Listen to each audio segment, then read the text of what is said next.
ನಿಮ್ಮದೇ ಆದ ಮನಿ ಮಾತು ಕನ್ನಡ ಚಾನೆಲ್ ಮೊದಲಿನಿಂದಲೂ ನಿಮ್ಮ ಹಳೆಯ ಕಾಯಿನ್, ನೋಟು, ಅಂಚೆಚೀಟಿಗಳ ಬಗ್ಗೆ ನಿಖರ ಮಾಹಿತಿ ನೀಡುತ್ತಾ ಬಂದಿದೆ. ಎಲ್ಲ ಕ್ಷೇತ್ರಗಳಲ್ಲಿದ್ದಂತೆ ಈ ಕ್ಷೇತ್ರದಲ್ಲೂ ಆಗುವ ಮೋಸ ವಂಚನೆಗಳ ಬಗ್ಗೆ ಜಾಗೃತಿಯನ್ನು ಮೂಡಿಸುತ್ತಿದೆ. ಪ್ರಸ್ತುತ ವಿಡಿಯೋದಲ್ಲಿ ನತದೃಷ್ಟನೊಬ್ಬ ತನ್ನ ಕಥೆಯನ್ನು ತಾನೇ ಹೇಳಿಕೊಂಡಿದ್ದಾನೆ. ಬಿಹಾರದ ರವಿಕುಮಾರ್ ಪೋಸ್ಟ್ ಮಾಡಿರುವ ಸ್ಟೋರಿಯನ್ನು ನಾವು ಕನ್ನಡಕ್ಕೆ ಅನುವಾದಿಸಿ ನಿಮ್ಮ ಮುಂದೆ ಇರಿಸುವ ಪ್ರಯತ್ನ ಮಾಡಿದ್ದೇವೆ. ನ್ಯೂಮಿಸ್ಮೆಟಿಕ್ ಫೀಲ್ಡ್ಗೆ ಅಂದರೆ ಈ ಕ್ಷೇತ್ರಕ್ಕೆ ಸಂಬಂಧಪಡದ ಕೆಲ ಘಾತುಕರು ಆಮಿಷ ತೋರಿಸಿ ಮೋಸದ ಜಾಲ ಬೀಸುತ್ತಿದ್ದಾರೆ.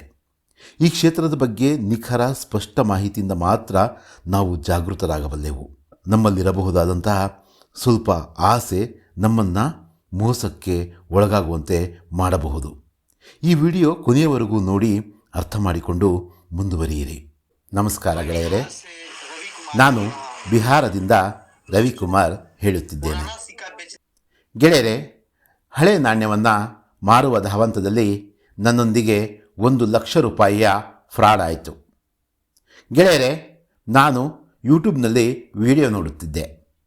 ಅದರಲ್ಲಿ ಹಳೆ ನಾಣ್ಯಗಳನ್ನು ಮಾರುವ ಕೊಳ್ಳುವ ವಿಚಾರವನ್ನು ತಿಳಿಸಲಾಗುತ್ತಿತ್ತು. ಅವರು ತಿಳಿಸಿದ ನಾಣ್ಯಗಳಂಥವು ನನ್ನಲ್ಲಿವೆ ಎಂದು ನನಗನ್ನಿಸಿತು. ನನ್ನ ಅಜ್ಜಿ ಅವುಗಳನ್ನು ಸಂಭಾಳಿಸಿಟ್ಟಿದ್ದಳು. ಅವರು ತಿಳಿಸಿದ ನಾಣ್ಯಗಳು ಸುಮಾರು 1945-47ನೇ ಇಸವಿಯವು. ದೊಡ್ಡ ದೊಡ್ಡ ನಾಣ್ಯಗಳವು, ಬಹುಶಃ 1945ರವು. ಆ ವಿಡಿಯೋ ಕಮೆಂಟಿನಲ್ಲಿ ಖರೀದಿದಾರನ ನಂಬರ್ ತಿಳಿಸಲಾಗಿತ್ತು. ನಾನು ಆ ನಂಬರಿಗೆ ಫೋನ್ ಮಾಡಿದೆ. ಫೋನ್ ಮಾಡಿ ವಿಚಾರಿಸಿದಾಗ ಅವರು ಬಂಗಾಳದಿಂದ ಮಾತನಾಡುತ್ತಿರುವುದಾಗಿ ತಿಳಿಸಿದರು. ನಾನು ನನ್ನ ಬಳಿಯ ಹಳೆಯ ನಾಣ್ಯಗಳ ಬಗ್ಗೆ ತಿಳಿಸಿದೆ. ಸರಿ ಎಂದ ಅವರು ವಾಟ್ಸಪ್ಗೆ ಅವುಗಳ ಫೋಟೋ ಕಳುಹಿಸಿ ಎಂದರು. ಗೆಳೆಯರೇ, ನಾನು ಆ ನಾಣ್ಯದ ಚಿತ್ರವನ್ನು ವಾಟ್ಸಪ್ನಲ್ಲಿ ಕಳುಹಿಸಿಕೊಟ್ಟೆ. ನಂತರ ತಕ್ಷಣ ಆತ ನನಗೆ ಫೋನ್ ಮಾಡಿ ಇಷ್ಟೊಂದು ಹಳೆಯ ನಾಣ್ಯ ಎಲ್ಲಿಂದ ಸಿಕ್ಕಿತೆಂದು ಕೇಳಿದ. ಈ ಬಗೆಯ ಎಷ್ಟು ನಾಣ್ಯಗಳಿವೆ ಎಂದು ಸಹ ವಿಚಾರಿಸಿದ. ನಾನು ಹೆಚ್ಚೇನೂ ಇಲ್ಲ, 2 ನಾಣ್ಯಗಳು, 2 ನಾಣ್ಯಗಳಿವೆ ಎಂದು ತಿಳಿಸಿದೆ. ಅವನು ಹೇಳಿದ, ಒಂದು ಕೆಲಸ ಮಾಡು, ಈ ನಾಣ್ಯಗಳಂತೂ ಬಹಳ ಮೌಲ್ಯದವು. ನಿಮ್ಮ ಈ 2 ನಾಣ್ಯಗಳಿಗೆ 25 ಲಕ್ಷ ಸಿಗುತ್ತವೆ. ನನಗಂತೂ ಒಂದು ರೀತಿಯಲ್ಲಿ ಗಾಬರಿ ಆದಂತಾಯಿತು. ನನ್ನಲ್ಲಿ ಇಷ್ಟೊಂದು ಬೆಲೆ ಬಾಳುವ ನಾಣ್ಯಗಳಿವೆಯಾ ಎಂದು. ನನಗಂತೂ ಈ ಬಗ್ಗೆ ತಿಳಿದೇ ಇರಲಿಲ್ಲ. ಆಗ ನಾನು ಅವನಿಗೆ ಇವುಗಳನ್ನು ಮಾರುವ ಬಗೆಯನ್ನು ಕೇಳಿದೆ.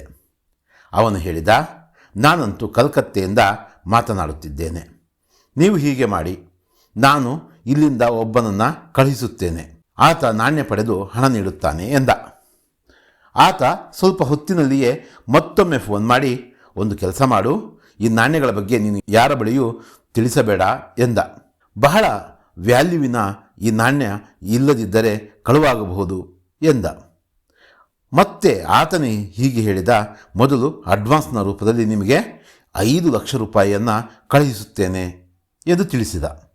ನಾನು ಅಡ್ವಾನ್ಸಾ ಎಂದು ಕೇಳಿದೆ. ಅವನು ಹೌದು, ಅಡ್ವಾನ್ಸ್ನ ರೂಪದಲ್ಲಿ ಕಳುಹಿಸುತ್ತೇನೆ, ಏಕೆಂದರೆ ನೀನು ಬೇರೆಯವರಿಗೆ ಅವನ್ನು ಮಾರಬಾರದೆಂದು ತಿಳಿಸಿದ. ಅವನು ಬಹಳಷ್ಟು ರಿಕ್ವೆಸ್ಟ್ ಮಾಡಿದ, ನೀನು ಬೇರೆ ಯಾರಿಗೂ ಈ ನಾಣ್ಯವನ್ನು ಮಾರಬಾರದು, ತೋರಿಸಬಾರದು ಎಂದು. ನಾವು ಕೊಳ್ಳುತ್ತೇವೆ 25 ಲಕ್ಷದಲ್ಲಿ ಎಂದು ಮತ್ತೆ ತಿಳಿಸಿದ. ಆಗ ನಾನು ಸರಿ, ನೀವು ಹಣವನ್ನು ಕಳುಹಿಸಿ ಎಂದೆ. ಅದಕ್ಕೆ ಅವನು ನನ್ನ ಬ್ಯಾಂಕ್ ಖಾತೆ ಸಂಖ್ಯೆ, ಅದೇ account number, PAN number, Aadhaar number ವಾಟ್ಸಪ್ನಲ್ಲಿ ಕಳುಹಿಸಿಕೊಡಲು ಕೇಳಿದ. ಇಷ್ಟೊಂದು ಹಣ ಕಳುಹಿಸಬೇಕೆಂದರೆ ಡಾಕ್ಯುಮೆಂಟ್ಸ್ ಮಾಡಿಸಬೇಕಾಗುತ್ತದೆ ಎಂದು ಸಹ ತಿಳಿಸಿದ. ಆಗ ನಾನು ಏನು ಮಾಡಿದೆ ಎಂದರೆ, ನನ್ನ ಆಧಾರ್ ಕಾರ್ಡ್, ಪಾನ್ ಕಾರ್ಡ್ ಮತ್ತು ಪಾಸ್ಬುಕ್ನ ಫೋಟೋ ಅವನಿಗೆ ಕಳುಹಿಸಿಕೊಟ್ಟೆ. ನಂತರ ಅವನು ಫೋನ್ ಮಾಡಿ, ನಾನಂತೂ ಈಗಲೇ 5 ಲಕ್ಷ ರೂಪಾಯಿಯನ್ನು ನಿಮ್ಮ ಖಾತೆಗೆ ಕಳುಹಿಸುತ್ತಿದ್ದೇನೆ, ಆದರೆ ಹಣದ ಮೊತ್ತ ಅಧಿಕವಾಗಿರೋದರಿಂದ ಡಾಕ್ಯುಮೆಂಟ್ಸ್ ಮಾಡಿಸುವುದು ಅನಿವಾರ್ಯ ಎಂದ. ನಾನು ಕೇಳಿದೆ, ಏನು ಮಾಡಬೇಕು ತಿಳಿಸಿ ಎಂದು. ಈ ಡಾಕ್ಯುಮೆಂಟ್ಸ್ ಮಾಡಿಸಲು ಮೊದಲು ನೀವು 20,000 ರೂಪಾಯಿ ಕಳಿಸಬೇಕು ಎಂದ.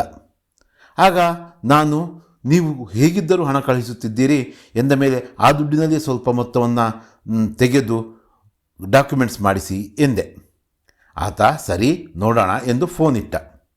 ಮತ್ತೆ ಅರ್ಧ ಗಂಟೆ ನಂತರ ಫೋನ್ ಮಾಡಿ, ಆ 5 ಲಕ್ಷದಲ್ಲಿ ನಾವು ಕಟಾವಣೆ ಮಾಡಿಕೊಳ್ಳಲು ಬರುವುದಿಲ್ಲ, ನೀವು ಈ 20,000 ರೂಪಾಯಿ ಕಳುಹಿಸಿಕೊಡಿ, ಡಾಕ್ಯುಮೆಂಟ್ಸ್ ಆದ ತಕ್ಷಣ ನಿಮ್ಮ ಹಣ ನಿಮಗೆ ತಲುಪಿಸುತ್ತೇವೆ ಎಂದ. ಇಲ್ಲದಿದ್ದರೆ ಹಣ ಕಳುಹಿಸುವುದು ಸಾಧ್ಯವಾಗುವುದಿಲ್ಲ ಎಂದು ಸಹ ಹೇಳಿದ. ನಾನು ಏನೆಂದು ಯೋಚಿಸಿದೆ ಅಂದರೆ, ಹೇಗೂ 5 ಲಕ್ಷ ರೂಪಾಯಿ ಬರುವುದಿದೆ, 20,000 ಅದ್ಯಾವ ದೊಡ್ಡ ಮೊತ್ತ ಎಂದು ಎಣಿಸಿ ನಾನು ನನ್ನ ಗೂಗಲ್ ಪೇಯಿಂದ ಹಣವನ್ನು ಕಳುಹಿಸಿಕೊಟ್ಟೆ.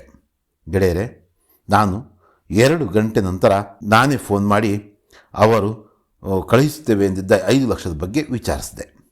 ಅವನಿಂದ ನಾನು ಆಫೀಸ್ನಲ್ಲಿ ತಿಳಿಸುತ್ತೇನೆ ಎಂದ. 1 ಗಂಟೆಯ ನಂತರ ಅವನು ಫೋನ್ ಮಾಡಿ ಇನ್ನೊಂದು ಕೆಲಸ ಮಾಡಲು ತಿಳಿಸಿದ. ಈ ಬಾರಿ ಸೇಲ್ ಟ್ಯಾಕ್ಸ್ ಫಾರಂ ತುಂಬಬೇಕಿದೆ ಎಂದ. ಇದೇನನ್ನೂ ತಿಳಿಯದ ನಾನು ಇದೇನೆಂದು ಕೇಳಿದೆ. ಅವನು ವಿವರಿಸಿದ.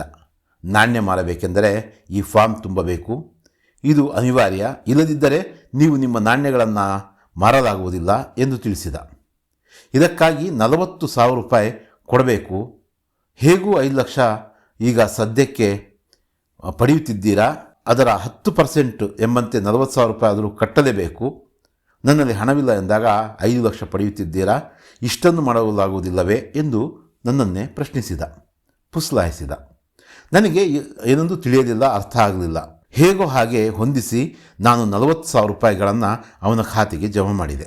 ಅವನಿಗೆ ನಾನು ಕಳುಹಿಸಿದ ದುಡ್ಡಿನ ವಿವರದ ಸ್ಕ್ರೀನ್ ಶಾಟ್ ಇದು. ನಂತರ ನಾಳೆ ನಿಮ್ಮ ದುಡ್ಡು ನಿಮ್ಮನ್ನು ತಲುಪಲಿದೆ ಎಂದ. ನಾಳೆಯ ದಿನ ಬಂತು. ನಾನು ನಿರೀಕ್ಷೆಯಲ್ಲೇ ಇದ್ದೆ, ಆದರೆ ಬರಬೇಕಿದ್ದ ಹಣ ಬರಲೇ ಇಲ್ಲ. ಮತ್ತೆ ಮಾಡುವುದೇನಿದೆ ಎಂದು ನಾನೇ ಫೋನ್ ಮಾಡಿ ವಿಚಾರಿಸಿದೆ. ಈ ಬಾರಿಯೂ ಅವನು ಹೀಗೆ ಹೇಳಿದ. ಫೈನಲಿ ಇನ್ನೊಂದು ಕೆಲಸ ಬಾಕಿ ಇದೆ, ಇದನ್ನು ಮುಗಿಸಿದರೆ ನಿನ್ನ ಖಾತೆಗೆ ಹಣ ಜಮೆ ಆಗಲಿದೆ ಎಂದ. ಮತ್ತೇನು ಅಡಚಣೆ ಬಂದಿದೆ ಈಗ ಎಂದೆ. ಅದಕ್ಕೆ ಅವನು ಹೀಗೆಂದ, GST ಫಾರ್ಮ್ ತುಂಬಬೇಕಿದೆ ಎಂದು.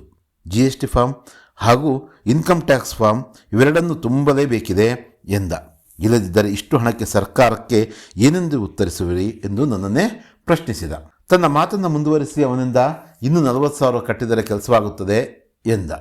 ಗಾಬರಿಯಾದ ನಾನು, ಇಲ್ಲ, ಇನ್ನು ನನ್ನಿಂದ ಸಾಧ್ಯವಿಲ್ಲ, ಎಲ್ಲಿಂದ ನಾನು ಇಷ್ಟೊಂದು ಹಣವನ್ನು ಹೊಂದಿಸಲಿ ಎಂದೆ. ಅದಕ್ಕೆ ಅವನು, ಹಾಗಾಗದಿದ್ದರೆ ಈಗ ಕಟ್ಟಿರುವ ಒಟ್ಟು 60,000 ಸಹ ವೇಸ್ಟ್ ಆಗುತ್ತದೆ ಎಂದು ಹೆದರಿಸಿದ. ನಾನು ಮತ್ತೆ ಚಿಂತೆಗೆ ಬಿದ್ದೆ. ಏನೊಂದು ತೋಚಲಿಲ್ಲ. ನನ್ನ ಬಳಿ ಒಂದು ಬೈಕ್ ಇತ್ತು. ಅದನ್ನು ಮಾರಿ ನಾನು ಅವನಿಗೆ ಮತ್ತೆ 40,000 ರೂಪಾಯಿ ಕಳುಹಿಸಿದೆ. ಗೆಳೆಯರೆ, ಈ ಯಾವ ವಿಷಯವನ್ನು ಮನೆಯಲ್ಲಿ ನಾನು ತಿಳಿಸಲಿಲ್ಲ. ಆ ಹಣವನ್ನು ಕಳುಹಿಸಿದ ನಂತರ ಅವನ ಆ ಫೋನ್ ನಂಬರ್ ಸ್ವಿಚ್ ಆಫ್ ಎಂದು ಬರತೊಡಗಿತು. ನನಗೇನು ಮಾಡಬೇಕೆಂದು ನಿಜಕ್ಕೂ ತೋಚಲಿಲ್ಲ. ಈ ಘಟನೆಯಾಗಿ ಹೆಚ್ಚಿನ ದಿನಗಳೇನೂ ಆಗಿಲ್ಲ. ಈಚೆಗೆ ನಡೆದದ್ದು. ನನ್ನ ಆಸೆಯ ಆಮಿಷದ ಫಲವಾಗಿ 1 ಲಕ್ಷ ರೂಪಾಯಿಯನ್ನು ಕಳೆದುಕೊಂಡೆ. ಮೋಸ ಹೋದೆ. ಹೀಗೆ ನೀವು ಮೋಸ ಹೋಗಬೇಡಿ ಗೆಳೆಯರೆ. ಇದೇ ನನ್ನ ಪ್ರಾರ್ಥನೆ ನಿಮ್ಮಲ್ಲಿ. ದೊಡ್ಡದಾಗಿ ಫೋನ್ ನಂಬರ್ ಕೊಟ್ಟು ಕಾಯಿನ್ ಖರೀದಿಸುತ್ತೇವೆ, ನೋಟ್ ಖರೀದಿಸುತ್ತೇವೆ ಎನ್ನುವವರ ಮಾತನ್ನು ನಂಬಬೇಡಿ. ನಂಬಿ ಮೋಸ ಹೋಗಬೇಡಿ. ಜಾಗೃತರಾಗಿ. ಬಹುಶಃ ನಾನು ಮೊದಲೇ ಜಾಗೃತನಾಗಿದ್ದರೆ ನನ್ನ 1 ಲಕ್ಷ ರೂಪಾಯಿ ಉಳಿಯುತ್ತಿದ್ದವು. ನಾನು ಮೋಸ ಹೋಗದಿರುತ್ತಿದ್ದೆ. ನಾನು ನಿಮ್ಮಲ್ಲಿ ಪ್ರಾರ್ಥಿಸುವುದೇನೆಂದರೆ, ನಾವು ಆಮಿಷಕ್ಕೆ ಬಲಿಯಾಗಿ ಮೋಸ ಹೋಗಬಾರದು. ಇದೇ ನನ್ನ ಪ್ರಾರ್ಥನೆ. ಇದು ರವಿಕುಮಾರ್ ಅವರ ಮಾತುಗಳು. ಅದಕ್ಕೆ ಹೇಳಿದ್ದು, ನಮ್ಮಿಂದ 1 ನಯ ಪೈಸೆ, ಒಂದೇ 1 ರೂಪಾಯಿ ಕೂಡ ಅವರು ಯಾವುದಾದ್ರೂ ಫೀಸಿನ ಮೂಲಕ ಅಥವಾ ಮತ್ತೊಂದು ಹೆಸರು ಹೇಳಿ, ಟ್ಯಾಕ್ಸ್ ಹೆಸರು ಹೇಳಿ, ಪ್ರೊಸೆಸಿಂಗ್ ಫೀಸ್ ಅಂತ ಹೇಳಿಬಿಟ್ಟು ಅವರು ದುಡ್ಡು ಕೇಳ್ತಿದ್ದಾರೆ ಅಂದರೆ ನಿಜಕ್ಕೂ ಕೊಡಬೇಡಿ. ಅವರು ತೀರಾ ಸಾಮಾನ್ಯ ಮಟ್ಟದ ನಾಣ್ಯಗಳಿಗೆ, ಅಂದರೆ 1945 ನಾಣ್ಯಗಳು 50% ಸಿಲ್ವರು ಮತ್ತು 50% ನಿಕ್ಕಲ್ ಇರ್ತಕ್ಕಂತಹ ತೀರಾ ನಾರ್ಮಲ್ ನಾಣ್ಯಗಳವು, 400-500 ರೂಪಾಯಿ ಬೆಲೆ ಬಾಳ್ತಕ್ಕಂಥವು. ಅಂಥ ನಾಣ್ಯಗಳು, 2 ನಾಣ್ಯಗಳಿಗೆ 1,000 ರೂಪಾಯಿ ಅಂತ ತಿಳ್ಕೊಂಡ್ರೆ. ಆದರೆ ಅವರು ಎಷ್ಟು ಹೇಳಿದರು? 25 ಲಕ್ಷ ರೂಪಾಯಿ ಹೇಳಿದರು.